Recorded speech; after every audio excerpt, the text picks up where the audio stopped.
নমস্কার।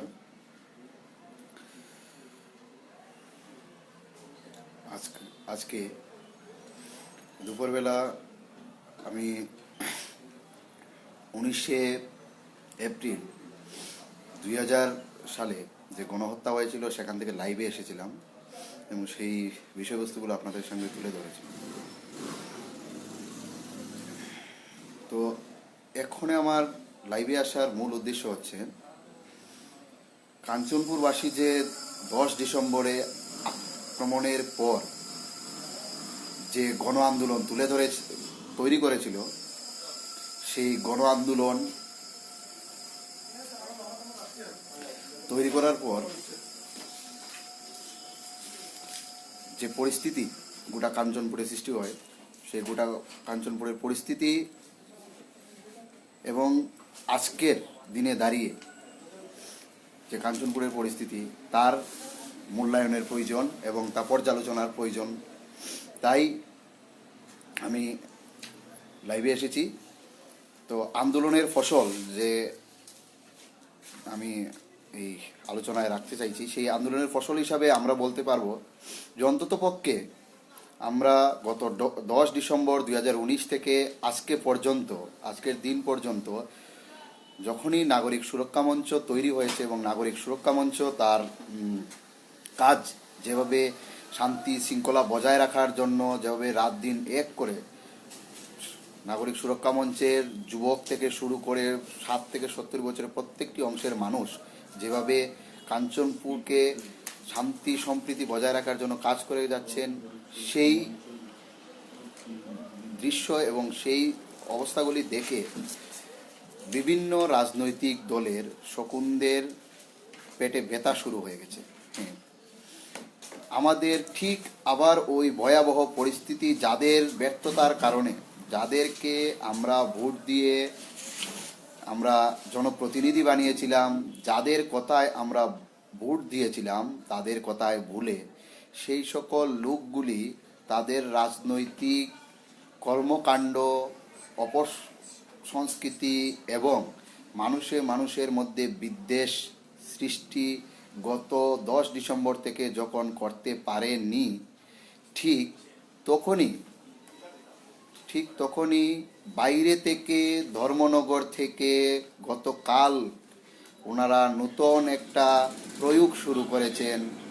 আপনারা অনেকেই দেখবেন যে আনন্দবাজারে যারা ক্ষতিগ্রস্ত হয়েছে তাদের নাকি ক্ষতিপূরণ দেওয়া হয়ে গেছে, এই নিয়ে একটা প্রপাগান্ডা ওনারা চালাচ্ছে। সমগ্র আপনারা সোশ্যাল মিডিয়া খুললেই দেখবেন যে তারা সেই প্রপাগান্ডা চালাচ্ছে এবং বলছে যে সবাইকে ক্ষতিপূরণ দেওয়া হয়ে গেছে। এবং মজার একটা বিষয় হলো, সেখানে আমি 2-3 জনের নাম দেখতে পেলাম। 93 পরিবার বাঙালিরা আক্রান্ত হয়েছে এবং ক্ষতিপূরণ পাচ্ছে রিয়াং 2 জন বা 3 জন লোক সেখানে লিস্টের মধ্যে নাম আছে এবং তারা ক্ষতিপূরণ পাচ্ছে। এবং বেছে বেছে তাদের নামের সঙ্গেই যে ক্ষতিপূরণের লিস্ট, তাদের নামের এগেইনস্টে যে ক্ষতিপূরণ, সেই ক্ষতিপূরণের অ্যামাউন্টকে বারবার তুলে ধরা হচ্ছে এবং আমদানিকৃত ধর্মনগর থেকে কিছু লোক, যারা এখানের স্থানীয় নেতৃত্বরা যখন ব্যর্থ, আমি যখন লাইভে এসেছি তখন অনেক রাজনৈতিক নেতৃত্বরাও দেখছে যে আমরা কি বলতে চাইছি বা আমি কি বলছি। এখানে প্রশ্ন হচ্ছে, আমরা কি আপনাদের রাজনৈতিক কর্মকাণ্ডে কোনো বাধা সৃষ্টি করেছি? প্রশ্ন এক। দ্বিতীয় প্রশ্ন, 10 ডিসেম্বর আপনারা যদি সমাজসেবা করার, রাজনীতিতেও আপনারা সমাজসেবা করেন বলেন, তো যদি রাজনীতির মাধ্যমে আপনারা সমাজসেবাই করে থাকেন প্রকৃত অর্থে, 10 তারিখের পর থেকে আপনারা আনন্দবাজারে কত দিন গিয়েছেন, কত দিন ওনাদের সঙ্গে রাত কাটিয়েছেন, সেই 10 ডিসেম্বরে আপনারা ওনাদের পাশে দাঁড়িয়েছিলেন কি? এবং তাদেরকে রেশন বন্ধ দেওয়ার জন্য আপনারা প্রশাসনিক লেভেলে, আপনারা দলীয় লেভেলে কি ব্যবস্থা নিয়েছেন? কাঞ্চনপুরবাসী সহ গোটা ত্রিপুরাবাসী সেটা জানতে চায়। একজন যুবক হিসাবে আমি আপনাদের কাছে জানতে চাই, কারণ আপনারা বলেন যে আমরা সাধারণ মানুষের মসিহা, আমরা অমুক কমিটির নেতা, অমুক বিভাগীয় কমিটির নেতা, অমুক তন্ডলের নেতা এবং অমুক এমডিসি হবার স্বপ্নের নেতা।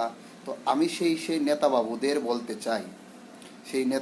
বলতে চাই, আপনারা কি ওই দিন পাশে দাঁড়িয়েছিলেন? যদি দাঁড়িয়েছিলেন তো বলুন কোন কোন দিন দাঁড়িয়েছিলেন।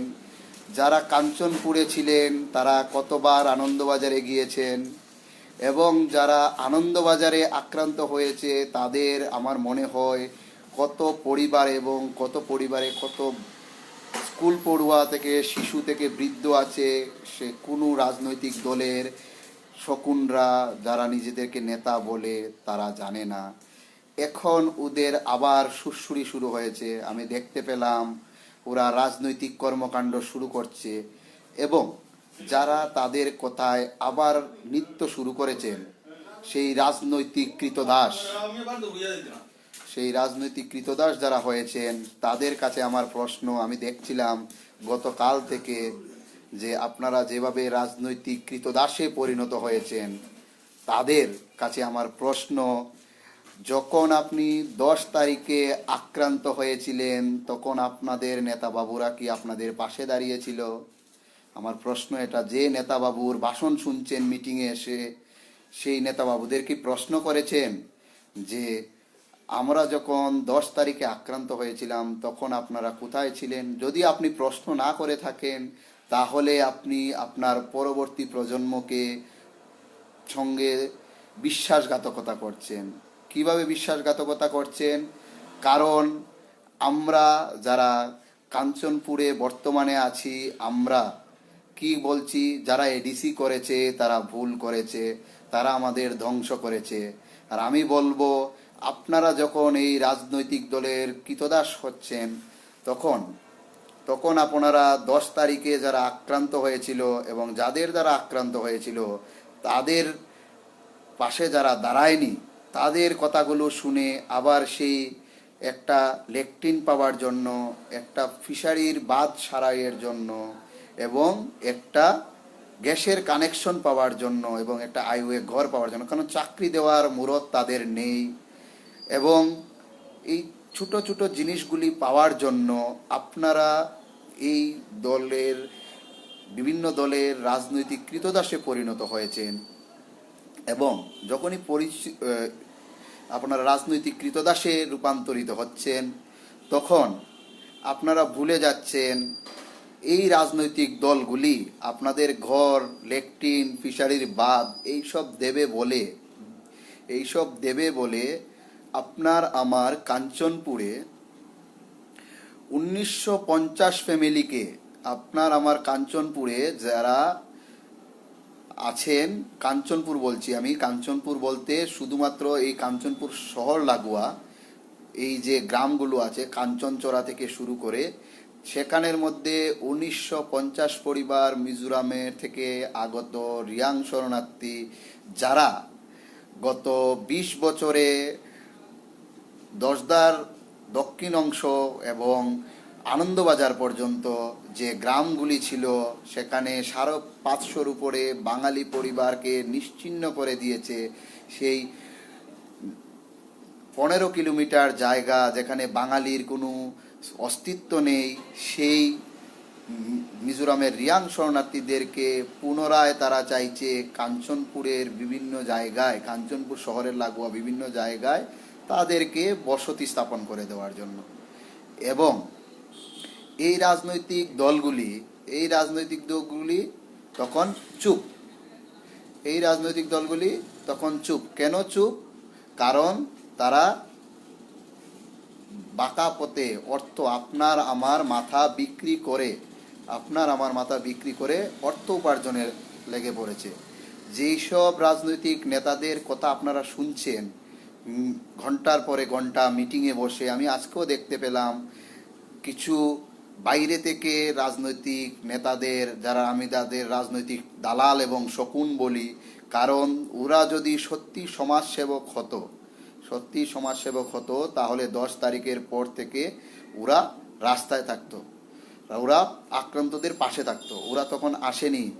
অনেকেই বিয়ে বাড়িতে নিমন্ত্রণ খেতে ব্যস্ত ছিলেন, অনেকেই সেই দিন নিশ্চিত সুরক্ষার জায়গায় চলে গিয়েছেন, এবং আপনি আমি যারা ছিলাম তারা রাত জেগে ক্রমাগত পাহারা দিয়েছি, এবং আমাদের ব্যবসা, আমাদের চাকরি, আমাদের রোজগারের সব ধরনের রাস্তা বন্ধ করে আমরা শুধুমাত্র সুরক্ষার জন্য সেই দিন 6 দিনের স্ট্রাইককে ক্ষতির হয় জেনেও আমরা সমর্থন করতে বাধ্য হয়েছি। কারণ যারাদের কথায় আমরা ভোট দিয়েছিলাম, যাদের কথায় বলেছিলাম ওই চিহ্নে দিলে ভোট ভবিষ্যতে হবে সুখ, তাদের ওই দিন আর দেখা পাওয়া যায়নি। এখন পুনরায়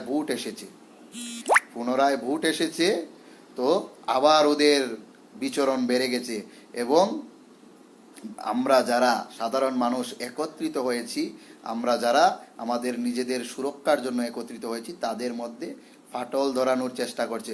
ওনারা কি করছে?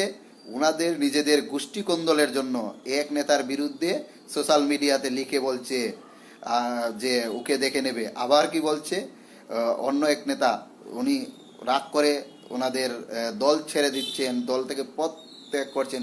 এই দিশাহারা পরিস্থিতিতে আর কিছু রাজনৈতিক দলের যারা আমাদের বাঙালি সম্প্রদায়ের লোক আছে, তারা সেই রাজনৈতিক দলের হয়ে দালালি করছে, এবং বাঙালির যেভাবে আক্রান্ত হয়েছে, আমি কোনো জাতির বিরুদ্ধে নই, কিন্তু যখন বাঙালি আক্রান্ত হয়েছে আর এবং সেই রাজনৈতিক দলের যারা সদস্য বাঙালি আছে, যখন তারা বাঙালি আক্রান্ত হয়েছে কিন্তু বাঙালিদের জন্য কথা বলছে না, তখন কথাগুলো বলা প্রয়োজন আমি মনে করি। কারণ ওরা কাঞ্চনপুরে থাকবে না, এবং কাঞ্চনপুরকে ঠিক যেভাবে এডিসি করার জন্য যারা সেই সময় উঠে পড়ে লেগেছিল, ঠিক সেইভাবে কাঞ্চনপুর থেকে বাঙালি শূন্য করার জন্য মিজোরামের রিয়াং শরণার্থীরা যখন এখানে রিসেটেলমেন্ট করার জন্য কেন্দ্রীয় সরকার রাজ্য সরকার মিলে ঐতিহাসিক চুক্তি করেছে, তখন তারা একটি প্রতিবাদও করেনি, এবং তারা বলছে আমাদের তো জিজ্ঞেস করেনি। তো এখন এরা এসে কি বলছে, আপনারা আবার আমাদের ভোট দিন, আমাদের পার্টিতে আসুন। যারাই আপনারা যাচ্ছেন, আমি প্রশ্ন রাখছি আপনাদের কাছে, আপনারা কখনো প্রশ্ন করেছেন ওদেরকে যে কেন 10 তারিখের পর থেকে রাজনৈতিক নেতাদের পাওয়া যায়নি? আমি শুনতে পেলাম, এবং কিছু আমার কাছে ফটো এসেছে, যেই মাত্র ওরা পরিকল্পনা মাফিক প্যাকেজের নাম করে অসহায় আনন্দবাজারের শরণার্থী বাঙালি উদ্বাস্তুদের খাবার বন্ধ করে দিয়েছে, ঠিক তখনই প্রশাসনকে বলে ওদের ক্ষমতা দেখিয়ে ওরা কি করেছে, ওদের বাড়ির সামনে প্রশাসনের পুলিশরা এসে পাহারা দিচ্ছে। কেন বাপু? এই কাঞ্চনপুরে আপনারা রাজনীতি করছেন আর আপনাদেরকে পাহারা দিতে হচ্ছে। ওনাদের কাছে খবর এসেছে নাকি যারা আনন্দবাজারে উদ্বাস্তু হয়েছে, যাদের রেশন ওনারা রাজনীতি করার জন্য বন্ধ করে দিয়েছেন, কারণ ওনারা চক্রান্ত করে যাদের বাড়িতে পাহারা দিতে হচ্ছে পুলিশের, তারা কি করেছেন, চক্রান্ত করে ওদেরকে প্যাকেজের নাম করে ওদের ন্যূনতম যে রেশনটা সেটা বন্ধ করে দিয়েছিলেন, যার পরিণামস্বরূপ এখন ওনারা ওদের বাড়ির সামনে পুলিশ মোতায়েন করে, ক্ষমতায় বলে পুলিশ মোতায়েন করে পাহারা দিয়ে ওনারা থাকছেন। এবং তার জন্য আমি ধন্যবাদ জানাই এই এলাকার যুব সমাজ এবং যারা আক্রান্ত হয়েছেন এবং যারা আন্দোলন করছেন গণতান্ত্রিক পদ্ধতি তাদেরকে। আর কারণ আপনারা সেই শত্রুর বুক, সেই জাতির দালালদের বুক কাঁপিয়ে দিয়েছেন, সেই জাতির দালালদের বুক কাঁপিয়ে দিয়েছেন। এরা করবে আমাদের ভালো, যারা নিজের দলের মধ্যে বলতে পারে না যে আমাদেরকে যারা ভোট দিয়েছে তারা আক্রান্ত, তাদের জন্য কথা বলবো, এরা বলবে না। কারণ এরা সবকটা অযোগ্য এবং সমাজের নিকৃষ্ট। এদের রাজনীতি তো, এরা কোনো রাজনীতি দলের নেতা তো দূরের কথা, এরা কোনো শনি পূজার কমিটিতে থাকার যোগ্যতা নেই। এদের শনি পূজার কমিটিতে থাকার যোগ্যতা নেই, আমি এটা বলতে পারি। আর আমাদের কি কাঞ্চনপুর এরা উপহার দিতে যাচ্ছে, যেইভাবে লক্ষ্মীপুরের পর থেকে 15 কিলোমিটার বাঙালি শূন্য, তাদের ব্যক্তিগত স্বার্থের জন্য, কারণ তারা তো এখান থেকে চলে যাবে, তারা এই কিছুদিনের মধ্যে এখান থেকে চলে যাবে। আপনার আমার মাথায় হাত বুলিয়ে সরকারি টাকা, মানে যেটা আপনার আমার ট্যাক্সের টাকায় যে টাকা সরকার কর হিসাবে পায়, সেই করের টাকা ওদের বাঁকা পথে লুট করে ওখান থেকে গিয়ে ওরা বিভিন্ন জায়গায়, এক নেতা শুনছিলাম আসামের কোথায় নাকি জায়গা ক্রয় করেছে এবং বাকিরাও সেই ফন্দিতে আছে। তো সেই নেতাদেরকে বলছি, আপনাদের কি লজ্জা হয় না? মাইকে তো বড় বড় ভাষণ দেন, আপনাদের লজ্জা থাকা উচিত। নির্লজ্জ আপনারা।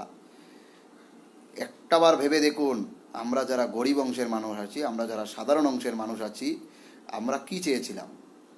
আমরা চেয়েছিলাম কি প্রত্যেক 20 বছর অন্তর অন্তর আমরা এভাবে আক্রান্ত হব? আমরা কি চেয়েছিলাম?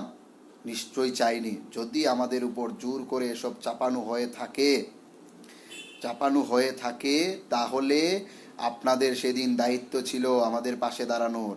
এখন যখন দাঁড়াননি, তাহলে আপনাদের অধিকার নেই কোনো ধরনের রাজনৈতিক কার্যকলাপ করার।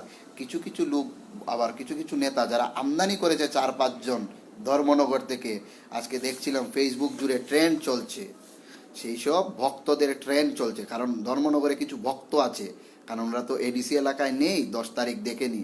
সেই ভক্তদের ট্রেন্ড চলছে। আর এখানে কিছু ওদের রাজনৈতিক কৃতদাস, ওই নেতাদের রাজনৈতিক কৃতদাস, এখানের মালগুলো তো ফেল হয়ে গেছে। কাঞ্চনপুর মহকুমায় রাজনৈতিক দালালরা তো ফেল হয়ে গেছে, এখন ভক্তদের ধরে ধরে আনছে। ভক্তরা এসে পোস্ট করছে যে আনন্দবাজারে নাকি ক্ষতিপূরণ দেওয়া হয়ে গেছে। তো ক্ষতিপূরণ দেওয়া হয়ে গেছে বাপু, কত টাকা দেওয়া হয়েছে এবং আক্রান্ত কারা হয়েছে সেটা পরিষ্কার করুন। আপনারা দেখেছেন সেই ক্ষতিপূরণের লিস্টে কীভাবে একজন রিয়াং, 2-3 জন রিয়াংয়ের নাম চলে এসেছে।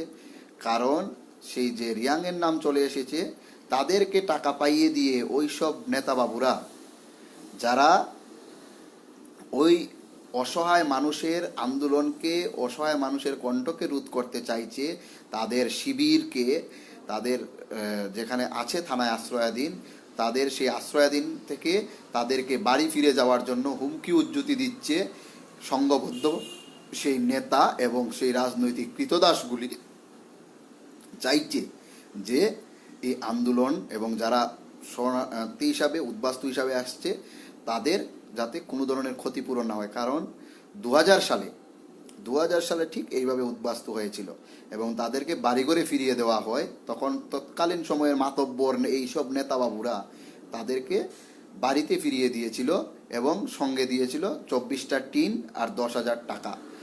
তাদের পরিস্থিতি কি জানেন? আজকে তারা আপনার মতো মানুষ হিসাবে বেঁচে থাকার ন্যূনতম যে অধিকার বা স্ট্যাটাস, সেটাও হারিয়েছে।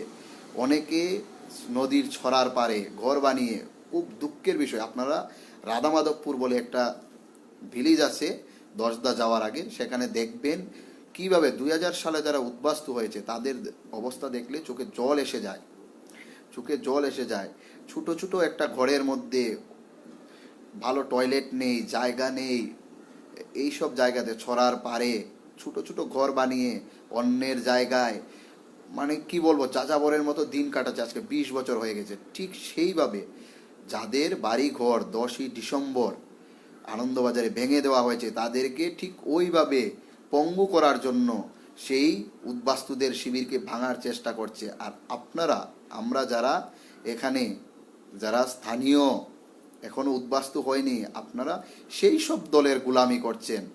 আপনার কি একবার ভেবে দেখেছেন যেসব নেতাদের বাড়িতে পুলিশ পাহারা দিচ্ছে, এরা এত ভালো কাজ করেছে, পুলিশ পাহারা দিচ্ছে, আর আপনি গিয়ে তাদের ভাষণ শুনছেন ঘন্টার পর ঘন্টা, তাদের কথায় মোমবাতি জ্বালাচ্ছেন? লজ্জা হয় না? আপনার ছেলেমেয়েরা যখন আপনাকে প্রশ্ন করবে যে যখন কাঞ্চনপুরে এইভাবে বাঙালির উপর আক্রমণ হচ্ছিল, আনন্দবাজারে আক্রমণ হচ্ছিল, কাঞ্চনপুরে গোটা শহরকে জ্বালিয়ে দেওয়ার পরিকল্পনা চলছিল, তখন আপনি কি করছিলেন? আপনার ছেলে এবং আপনার মেয়ে যখন আজকে থেকে 5 বছর পরে প্রশ্ন করবে, তখন আপনি কি বলবেন? বলবেন আমি তখন রাজনৈতিক দলের দালালি করছিলাম, তোর জন্য একটা সরকারি টয়লেট আর একটা পাকা বাড়ি পাওয়ার জন্য আমি এই রাজনৈতিক কৃতদাস হয়েছিলাম, বলতে পারবেন এই কথাটা? যখন আপনার ছেলে মেয়েরা আপনাকে প্রশ্ন করবে, বাবা মা আমার বাড়ি, আমাদের আগের বাড়ি থেকে আমরা কেন এসেছি এখানে, যারা ভাবছেন যে এখান থেকে চলে গিয়ে আপনারা ধর্মনগর আগরতলায় বাড়ি করবেন, যখন প্রশ্ন করবে তখন আপনি কি বলবেন? যখন কাঞ্চনপুর জল ছিল, যখন কাঞ্চনপুরে এভাবে আমাদের উপর আক্রমণ হচ্ছিল, তখন আমরা রাজনৈতিক কৃতদাস হয়ে জাতির দালালি করে কিছু টাকা কামিয়ে এখান থেকে চলে এসেছি, এই কি বলবেন আপনার পরবর্তী প্রজন্মকে, আপনার ছেলে মেয়েকে? আমি প্রশ্ন করতে চাইছি। এই রাজনৈতিক নেতাদের তো কোনো আদর্শ নেই, এরা আজকে সেই দলে যারা 5 বছরে 4বার জামা পাল্টায়, তাদের কথা আপনারা যখন শুনেন আপনাদের লজ্জা থাকা উচিত। কারণ 10 তারিখে ওনারা নিষ্ক্রিয় ছিল, কারণ ওদের ভোট ব্যাংকের প্রয়োজন, কেউ এডিসির টিকেটের প্রয়োজন, কেউ অমুক কমিটিতে যাওয়া প্রয়োজন, কেউ চেয়ারম্যান হওয়া প্রয়োজন। তাই বলছি এইসব নেতাদেরকে তো কোনো আদর্শ বলতে কিছুই নেই, কিন্তু আপনার ছেলে মেয়ে যখন আপনাকে প্রশ্ন করবে, যখন কাঞ্চনপুর জল ছিল, কাঞ্চনপুরকে ধ্বংস করা হচ্ছিল, তখন আপনি কি করছিলেন? একজন বাবা হিসাবে, একজন মা হিসাবে আপনি তখন কি উত্তরটা দেবেন? সেই প্রশ্নটা আমি আজকে রাখছি। এবং যাদের বাড়িতে পুলিশ আছে, মনে রাখুন এটা তো শুধুমাত্র ট্রেলার হয়েছে, পুলিশ দিয়ে পাহারা দিয়ে ঘুমোতে হচ্ছে। আগামী দিনে আরও অনেকের নেতার বাড়িতে পুলিশ পাহারা পড়বে, কারণ ওদেরকে এভাবেই মানুষ ছুঁড়ে ফেলে দিবে, জনবিচ্ছিন্ন হয়ে পড়বে। আর হ্যাঁ, উদ্বাস্তু যারা হয়েছে 93 পরিবারের উপর যদি কোনো ধরনের আক্রমণ হয়, তাহলে আপনারা নেতাবাবুরা তৈরি থাকুন, আপনাদের বাড়িতে এসে তারা উঠবে, আপনাদের বাড়িতে এসে উঠবে, এবং আপনাদের সেদিন কোথায় যান সেটা দেখব। আপনারা বাড়ি যখন জবরদখল করবে, তখন দেখব আপনাদের সেই নেতাগিরি কোথায় যায়, সেটার জন্য অপেক্ষায় আছি। এবং আমি প্রশ্ন করতে চাই, এই আন্দোলনের যে ফসল, এই আন্দোলনের ফলে আমরা কি পেয়েছি? এই আন্দোলনের ফলে আমরা প্রথমত 10 তারিখের পর থেকে যদি আমরা এই আন্দোলন না করতাম, জন আন্দোলন যেটা হয়েছে, নাগরিক সুরক্ষা মঞ্চ শুধু একটা নাম, আপনার আমার সবার এই সংগঠনটা, এই সংগঠন অরাজনৈতিক সংগঠন, আপনি যে কোনো দল করুন, আপনি যাকে খুশি তাকে ভোট দিন, কিন্তু ভোটটা দেওয়ার আগে তাদেরকে প্রশ্ন করবেন যে ভোটটা কেন দেবেন, কি কারণে দেবেন, তারা কি সত্যি ভোট পাওয়ার যোগ্য? তাই বলছি, আপনি একবার ভেবে দেখুন, আপনি আপনার ছেলে মেয়েকে কোন ভবিষ্যৎটা দিয়ে যেতে চাইছেন। তার কি আপনি তাকে লেখাপড়া শেখাচ্ছেন, তাকে ডাক্তার ইঞ্জিনিয়ার বানাবেন, ভালো কথা বানান, কিন্তু তার ভবিষ্যৎটাকে সুরক্ষিত কি করে যেতে পারছেন? প্রশ্নটা রইল। কারণ আপনি যে দলের দালালি করছেন, রাজনৈতিক কৃতদাস হয়ে আছেন, এবং এই যে আন্দোলন, এই আন্দোলন মানুষের ভালোর জন্য আন্দোলন, এখানে কেউ নেতা হতেও আসেনি, কারণ প্রতিবাদীরা কখনো নেতা হতে পারে না। আমরা প্রত্যেকেরই কেউ না কেউ কোনো না কোনো রাজনৈতিক দলের সমর্থক বা দলের সঙ্গে জড়িত, কেউ সক্রিয় কর্মী। এখন নতুন একটা গল্প, যারা ধর্মনগর থেকে এসে গতকাল থেকে ওনারা চার্জ নিয়েছেন, এখানের যখন যারা নেতারা ছিলেন তাদের যখন ব্যর্থতা সারা রাজ্যের সামনে ফুটে উঠেছে, তখন ওনারা মুখ লুকানোর জন্য ধর্মনগর থেকে হায়ার করে বিশ্বমানব, বিশ্ব হিন্দুদের নিয়ে আসছেন। ঠিক আছে, নিয়ে এসে ওনাদের কাছে চার্জ সমর্পণ করেছেন, বিভিন্ন গ্রুপে তাদেরকে অ্যাড করছেন, অ্যাড করে তাদেরকে চার্জ সমঝিয়ে এখন ভাবছেন যে আবার ওনারা এখন এসে আপনাদের বুঝাবেন নতুন চেহারা, মানে নূতন বোতলে পুরানো ওয়াইন ডুগিয়ে আপনাদেরকে আবার বোঝানো হবে, আবার বিষ ঢুকানো হবে।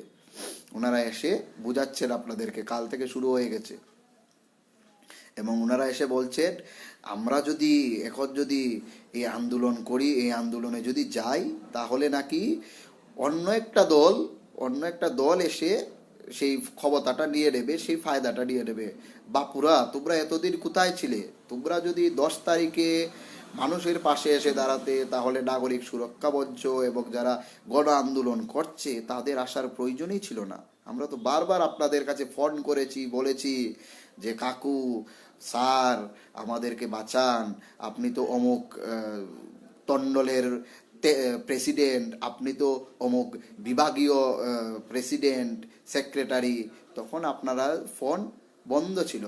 আর আপনারা বিয়ের নিমন্ত্রণ খেতে, পৌষ সংক্রান্তি খেতে ব্যস্ত ছিলেন, যখন আনন্দবাজারে মানুষ অভুক্ত না খেয়ে জীবন যুদ্ধ করছে।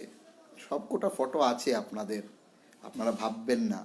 আর যখন আক্রান্ত হয়েছে আমাদের কাঞ্চনপুরে বাঙালি অংশের পথ চলতি মানুষ, সাধারণ মানুষ, তখন ওনারা ব্যস্ত ওনাদের রাজনৈতিক রুটি সেঁকতে। ওনারা জাননি যখন হাজার হাজার মানুষ দশদা দুর্গারামে এসে আশ্রয় নিয়েছে, তখন ওদের দেখা মিলেনি। আনন্দবাজারে উদ্বাস্তু হয়ে সাতনালায় যখন মানুষ এসে কাতারে কাতারে এসেছে, সেই 6 দিন সেই রাজনৈতিক নেতাদের দেখা যায়নি, সেই রাজনৈতিক নেতারা আসেননি। একবার ভেবে দেখুন, যারা আপনাদের সেই দুর্দিনে আসেনি, এখন এসে বলছে আমরা এই আমাদের আন্দোলন, আমাদের সরকার তো দিচ্ছে। আর সরকার আপনার আমার কারোর নয়, সরকার প্রত্যেকটি মানুষের। আর এই যা কিছু দিচ্ছে না, সেটা সংঘবদ্ধ হয়ে আন্দোলন করার জন্য। এবং কি বলছে জানেন, যা দিয়েছে তা দিয়ে আপনাদের বাড়িতে পাঠিয়ে দেবে। সেই ধর্মনগর থেকে আসা 3-4 জন নেতাকে যারা আপনারা হায়ার করে এনেছেন, তাদের তাদের বলুন আপনারা এই 10 তারিখের পর থেকে কি কি করেছেন। লজ্জা হয় না আপনাদের? লজ্জা হয় না? লজ্জা থাকার প্রয়োজন ছিল আপনাদের। কারণ আপনারা সেই দিন যে মির্জাফরগিরি করেছেন, প্রত্যেকটি রাজনৈতিক দলের নেতাদেরকে আমি বলছি, আপনারা যে মির্জাফরগিরি করেছেন, সেই মির্জাফরগিরির জন্যই আজকে কাঞ্চনপুরের মানুষের এই অবস্থা। সাধারণ মানুষের, আপনার দলের কর্মী আক্রান্ত হচ্ছে, আর আপনি বাড়িতে বসে নিমন্ত্রণ খাচ্ছেন, বিয়ে বাড়িতে যাচ্ছেন। কবার গিয়েছেন আনন্দবাজারে? আনন্দবাজার কাঞ্চনপুর থেকে কত দূর? আর এখন বড় বড় কথা বলছেন। আনন্দবাজারটা কাঞ্চনপুর থেকে কত দূর? কত হেঁটে গেলেও তো 1 দিন লাগবে না। তখন আপনারা যাননি, কারণ ওইখানে গেলে আপনাদের রাজনৈতিক রুটি শেখা যাবে না, রাজনৈতিক দোকান বন্ধ হয়ে যাবে। তাই ওই সব ভ্রষ্ট নেতাদের, ওই নেতারাই আমাদের পাহাড়ি বাঙালি জাতি উপজাতি হিন্দু মুসলিম এখন নূতন বলছে যে মানে মুসলিমদের ঘৃণা করতে হবে, নূতনভাবে শিখাচ্ছে। আরে আমাদের ধর্মে, সনাতন ধর্মে কাউকে ঘৃণা নয়, করুণা করতে শিখায়, ভালোবাসতে শিখায়। যার জন্য আমরা বলছি যে প্রত্যেকটি মানুষের একটাই ধর্ম, সেটা মানব ধর্ম। আর নাগরিক সুরক্ষা মঞ্চের কাজ হচ্ছে প্রত্যেকটি নাগরিককে সুরক্ষা দেওয়া। ওই দিন সেই নেতাবাবুরা আসেনি, তাই আমাদের নিজ নিজ কাজ ছেড়ে আসতে হয়েছে। না হলে আমরা হয়তো কোনো অফিসে, না হয়তো কোনো যে যার কাজে, ব্যবসায় অথবা কৃষিকাজে আমরা নিয়োজিত থাকতাম, আমরা করতাম। কিন্তু তারা আমাদের করতে দেয়নি। আমাদের সব কিছু লুট হয়ে যাচ্ছে। আর আমরা যখন সংঘবদ্ধ হয়েছি, আপনাকে আমাকে ধর্মের নামে, কাস্টের নামে, জাতির নামে, উপজাতির নামে ভাগ করতে চাইছে। আমরা বলছি যে আমরা প্রত্যেকে একটা ফ্যামিলির অন্তর্গত। কে উপজাতি, কে জাতি, কে কি আমরা জানি না। আমরা একটাই ধর্ম, আমরা একটাই পরিচয়, আমরা মানুষ। আমাদের ধর্ম মানব জাতি ধর্ম, যেটা মানবতার ধর্ম। কিন্তু সেই সব রাজনৈতিক নেতারা যখন দেখছে ওরা কোণঠাসা হয়ে পড়ছে, তখন আবার শুরু করে দিয়েছে তাদের রাজনৈতিক ব্যবসা করা। আমি অনুরোধ রাখতে চাই, তাদের রাজনৈতিক ব্যবসা আপনারা আজকে থেকে বন্ধ করুন। এবং তাদের প্রত্যেকটি, সেটা ছোট থেকে ছোট প্রোগ্রাম হোক, সেটা বন্ধ করুন। কারণ ওই দিন আপনি মার খেয়েছেন বাংলাদেশি বলে, আর আজকে আপনি তাদের কাছে যাচ্ছেন, কেউ বিজেপি হয়ে, কেউ সিপিএম হয়ে, কেউ কংগ্রেস হয়ে। তাই আমি প্রশ্ন রাখছি যে আবার যখন মার খাবেন, তখন আবার ঠিক ওইভাবেই মার খাবেন, এবং যারা মেরেছে আপনাদেরকে, তারাও কিন্তু সেই বিজেপি, কংগ্রেস, আইপিএফটি, সিপিএম এর লোকই ছিল কিন্তু। তাই বলছি, যারা মেরেছে তাদেরকে গ্রেপ্তার করতে হবে। কারণ তারা কোনো জাতির, কোনো জনগোষ্ঠীর ভালো চায় না, সেটা উপজাতি অংশের মানুষ হোক এবং সেটা যেই অংশেরই মানুষ হোক। যারা মেরেছে তারা মানবতা বিরোধী, যারা আক্রমণ করেছে আনন্দবাজারে তারা ক্রিমিনাল। তাই ক্রিমিনালের কোনো জাতি, কোনো ধর্ম, কোনো দল হতে পারে না। ক্রিমিনাল সে শুধুমাত্র ক্রিমিনাল, আর ক্রিমিনালকে সেইভাবে ট্রিট করুন। আর এই রাজনৈতিক নেতাগুলি আরও বেশি বড় ক্রিমিনাল, কারণ এদের কাছে পুরো খবর ছিল। এরা পুরো কাঞ্চনপুরে এই ধরনের ধ্রুবীকরণ, এই ধরনের উন্মাদনা সৃষ্টি করেছে। 9 তারিখে করেছে, 10 তারিখে এটার পুরো প্ল্যানটাকে সাকসেস করেছে। এবং আপনার আমার এখন চোখের জল মুছানোর মায়া কান্না করছে। আজকে 80 দিন হতে চললো, আর ওরা রেশন বন্ধ করে দিয়ে নিজেদের বাড়িতে পুলিশ পাহারা বসাচ্ছে। আরে পুলিশ আপনাদের বাঁচাতে পারবে না যদি আপনারা আবার এরকম কোনো ধরনের মানে ন্যাক্কারজনক কাজের সাথে চিন্তাও করে থাকেন। আপনারা করার তো চেষ্টাই করবেন না, চিন্তাও যদি করে থাকেন, পুলিশ আপনাদের বাঁচাতে পারবে না। আপনাদের কাঞ্চনপুরের মানুষ শুভবুদ্ধি সম্পন্ন মানুষ, শুধু কাঞ্চনপুর নয়, সারা রাজ্যের মানুষ আপনাদের টেনে হিচড়ে রাস্তায় নিয়ে আসবে। এবং তখন সেদিন বুঝতে পারবেন মানুষ যখন জাগে, কারণ এই জাতিটা জেগে গেছে। এবং আপনারা এখন অন্যদেরকে বোকা বানানোর চেষ্টা করছেন। উপজাতি এবং জাতির মধ্যে দাঙ্গা এরা লাগিয়েছে এদের স্বার্থের জন্য। আমরা সাধারণ মানুষদের মধ্যে বিভেদ এরা লাগিয়েছে, তাই এদের ব্যবসা বন্ধ করুন। এরা কি করছে, আমাদের মোড়কে এইদিকে ঘুরিয়ে এই 2 মাস যাবৎ শুধু লুট রাজত্ব চালিয়েছে। বিভিন্ন সরকারি কাজের ঘাফলা করেছে, লুট রাজত্ব করেছে, বাড়ি দালান তৈরি করেছে, টাকা ব্যাংক ব্যালেন্স বাড়িয়েছে, এই করেছে শুধু। আর এখন যখন মানুষ প্রশ্ন করছে যে আমাদের অধিকার চাই, আমাদের অধিকার, আমাদের ন্যায্য দাবি পূরণ হোক, ওরা কি করছে, গিয়ে সেখানে বাধা সৃষ্টি করেছে, ন্যূনতম রেশন বন্ধ করার চেষ্টা করছে। আর যখন রেশন বন্ধ করার পর যখন দেখছে যে বিদ্রোহ ঘোষণা হয়ে গেছে, তখন ওদের বাড়িতে সিকিউরিটি লাগাচ্ছে। লজ্জা হয় না এদের? আর আপনারা তাদের কথা শুনতে যাচ্ছেন। আর আপনাদের পরবর্তী প্রজন্ম আপনাদেরকে প্রশ্ন করবে। এই মির্জাফরদের সঙ্গে যখন আপনারা দাঁড়িয়েছেন, তখন আপনাদেরকেও প্রশ্নের সম্মুখীন হতে হবে। তাই বলছি, এদের সব ধরনের রাজনৈতিক কার্যকলাপ বন্ধ করে দিন, আপনার দায়িত্ব। কারণ এদের জন্যই আপনার ছেলে মেয়ের ভবিষ্যৎ অসুরক্ষিত হতে যাচ্ছে, এদের জন্যই আপনার ছেলে মেয়ের ভবিষ্যৎ ধ্বংস হতে যাচ্ছে। এরা কখনো ভালো চায় না। আপনি যদি ভালো থাকেন তাহলে তাদের কথা শুনবেন না, এটাই হচ্ছে মুদ্রা কথা। তাই আমি অনুরোধ রাখছি আপনাদের কাছে, আপনারা যে আন্দোলন করেছেন সেই আন্দোলনের ফসল দিল্লি পর্যন্ত পৌঁছে গেছে।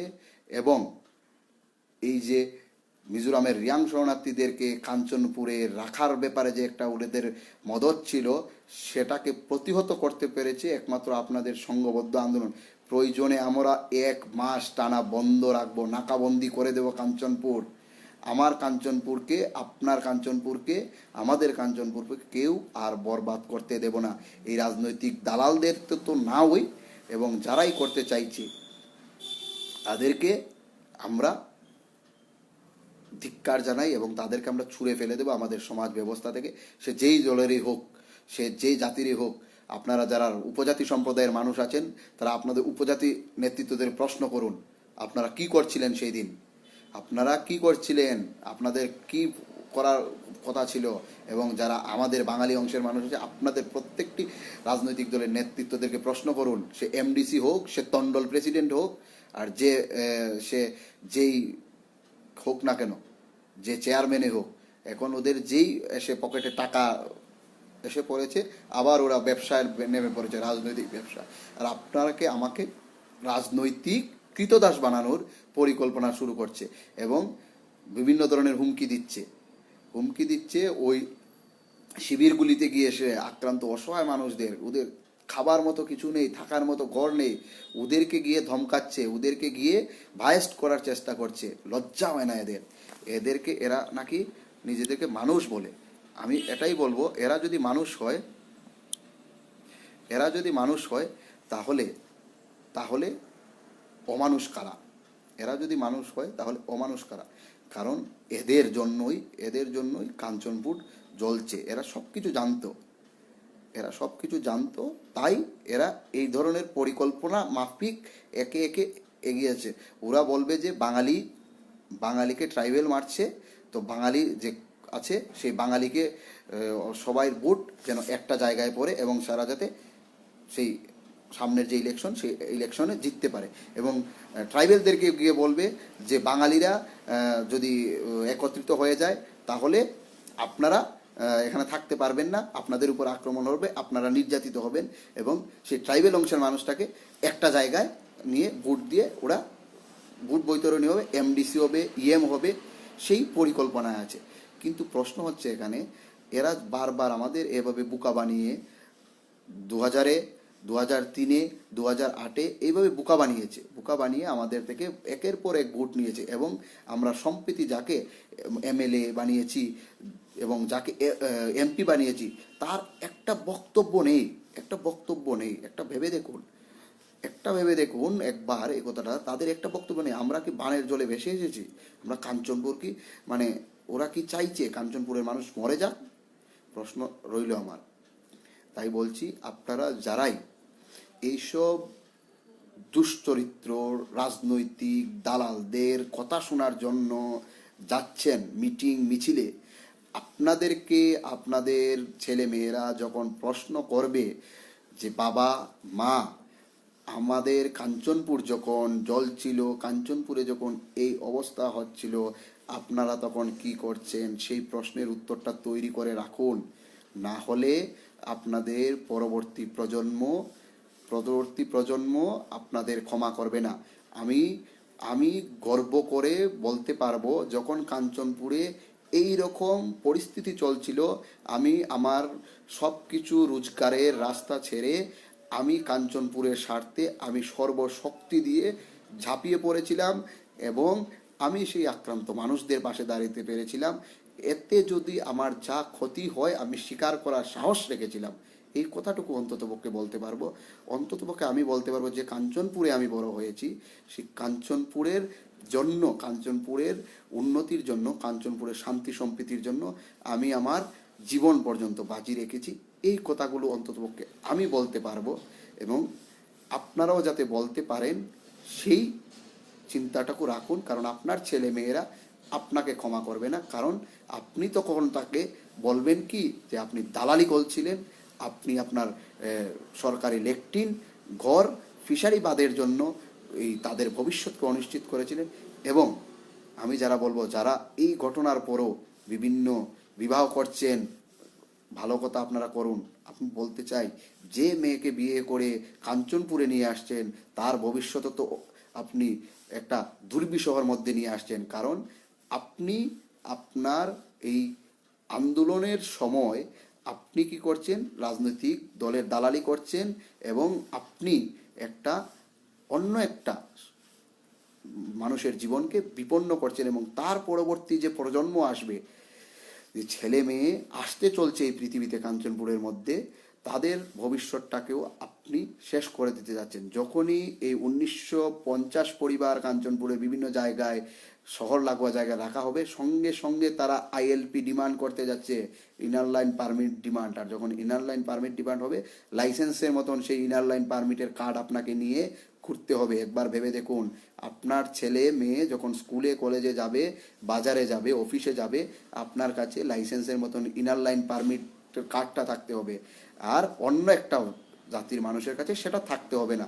তখন আপনাকে দ্বিতীয় শ্রেণীর নয়, চতুর্থ শ্রেণীর নাগরিকের মতো আপনার সঙ্গে ব্যবহার করা হবে। তাই এই কথাগুলো বুঝুন।